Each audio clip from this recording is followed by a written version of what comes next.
If you want to make money through your YouTube channel, you have to start thinking about it like a business, which might sound like a big adulting word, but it's actually pretty simple in concept. And Mr. Pat Flynn here, no one else knows more about passive income than him. He's going to talk with us today about how to start turning our channel into a business.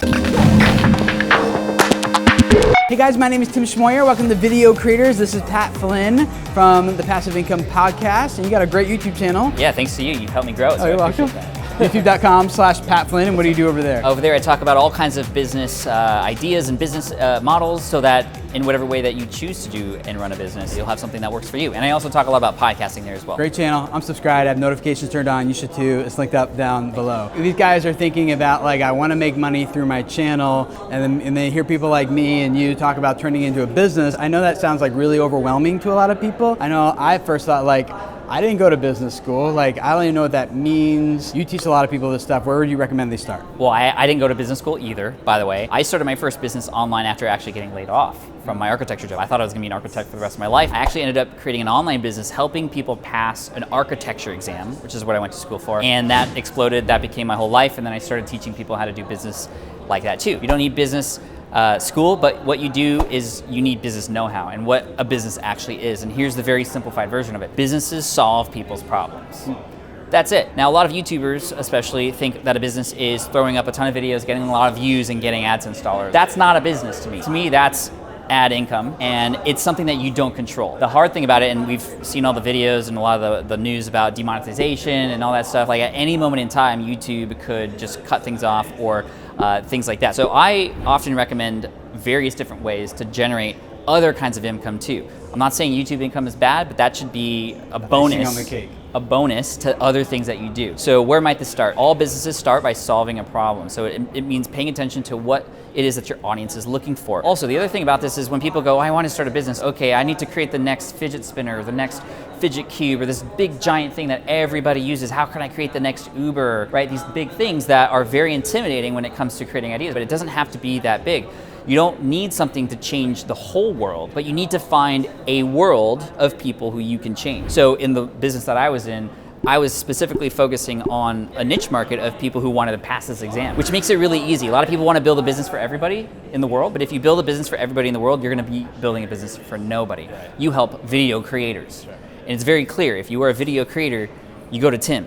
If you're not, you don't need to, and you need to find your group of people who you want to focus on. Now, if you have a YouTube channel, likely you have an understanding of the kinds of things that your audience might be interested in. And here's what I would recommend doing. Try to start having conversations with your audience and ask them the questions like, what are you struggling with right now? What is the number one thing that is your number one challenge related to whatever it is that you're doing? If you have a knitting channel, what's your number one challenge related to knitting? Oh, I have all these yarns and I don't know where to put them. Okay, those conversations give you ideas on what you can build for a solution. So you don't start by building the solution and then going, hey guys, I think I got something for you. You actually start to test and validate and come up with ideas and then share them back to these people and say, is this what you were thinking of? Is this what would help you? And then and only then should you actually start to put time and effort into building the solution. You really have to have these conversations. Now, the other thing about this is there may be solutions out there that already exist for those problems that you find. It starts with the problem, but these solutions that exist, they're not competitors. Guess what? You can actually be an affiliate for these companies too. What does that mean? That means you can make money by recommending those products to those people. There are these people with problems, there are these products. You marry the two, that product company will pay you as a thank you because you have something that these companies don't. You have the audience, number one. Yes, they could pay for that, but this is what they don't have. They don't have the authority that you have and the trust that you've earned. They will pay you for recommendations. So let's say, for example, you are helping people with video and people start asking you, well, how do I get started? What video equipment should I get? You don't have to just share video equipment, you can share the affiliate link to that equipment, which means people click on that link and you get paid a commission. And you're helping solve a problem. And guess what? That product already existed. If you want to know what your audience is already buying, ask them questions on social media or even your YouTube channel like, what was the latest thing you bought that was really helpful? That's going to give you a sign of, well, I'm going to reach out to that company and go, hey, my audience loves your stuff. Is there any way we could partner together? And they might give you a commission. There are millions of products on Amazon that you could be an affiliate for. I know a very common product that is often a solution for YouTubers is merch. And merch is great. Your super fans will buy that, they'll rep you, they'll help support you. But to me, a business is going into the problem. Yes. Going into the problem. Yeah. So there's a lot of creators who have like gaming channels and vlogging channels and just kind of like entertainment-based channels. How would you help someone like that figure out what problem they're solving? So the problem that you're solving is boredom, really, and you need to be present and stay consistent so that you can always stay on top of that person's mind. Now, the solution to that would be working with other companies that match that audience that you've built. So that could be the company that is actually the game, or other companies that would make sense for that person, other games that would be relevant. And a great way to understand, well, what else might this audience buy is to look at other channels that are very similar or who share similar audiences. Who else are they working with? Yeah, I think there's often like a deeper problem that's actually being addressed by a lot of these channels too, and that is like people who want to feel like they have a relationship with someone. Like there's this perceived relationship they have with someone who they watch regularly. There's also like they just want to feel like they're a part of a community. Those, I think, can be some of the most powerful value propositions you can have to really like mobilize an audience to like go and accomplish and do something big in the world. You guys have tremendous influence, and when you have that, like you can do a lot of amazing things with the community. Like think about, we're at the San Diego Convention Center right now.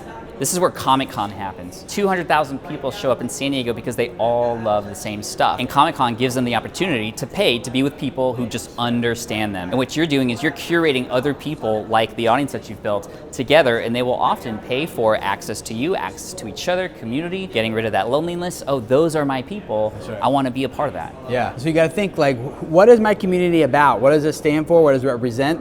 When people subscribe to my channel, become a part of this community, what are they becoming a part of? And I think it's important that creators understand that, because that's essentially then what you end up selling, whether it be through events like Comic-Con or meetups from your own, or it be like Patreon or some sort of like membership website or Facebook groups or whatever. It could be anything really, even t-shirts and merch work. If the brand represents something that people want to identify with, that's what they're actually buying when they buy merch. I think the skill that you guys really need to learn, what Pat is talking about here, is there's a few of them, but one of the main ones is how to sell. You know, whether you're an affiliate for someone, or you're selling your own thing, or even you're selling yourself to a brand or your channel to a potential subscriber, it's learning like, how do you pitch? How do you sell in a way that offers value? Not just in a way that like I'm trying to extract value from you, but like, no, you need this. This is gonna improve your life. This is gonna help you. It's gonna serve you even better. You need this, right? And I think selling is sometimes feels like a dirty word, but it does. It feels dirty because we have been sold to in a negative way. We've been on the receiving end of that kind of icky sell. You can sell and serve at the same time. You can make it a win for everybody. But the other part about this, especially with affiliate marketing, is you can be on the dark side of that too, because there are products out there that you could sell to your audience that might not be right for them. And it could be attractive to you because there's money there, but as soon as you start recommending things that aren't going to serve your audience,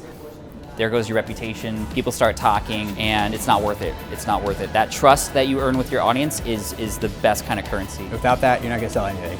There's a lot more to learn to dive into this, so click that video you see on your screen right now. It's on Pat's channel about 3 passive income business models that you can really dive into. And while you're over there, subscribe, turn on notifications like I have, and you will learn a lot more from this guy going forward. So click the video, and he'll see you over on his channel. Thanks, everybody.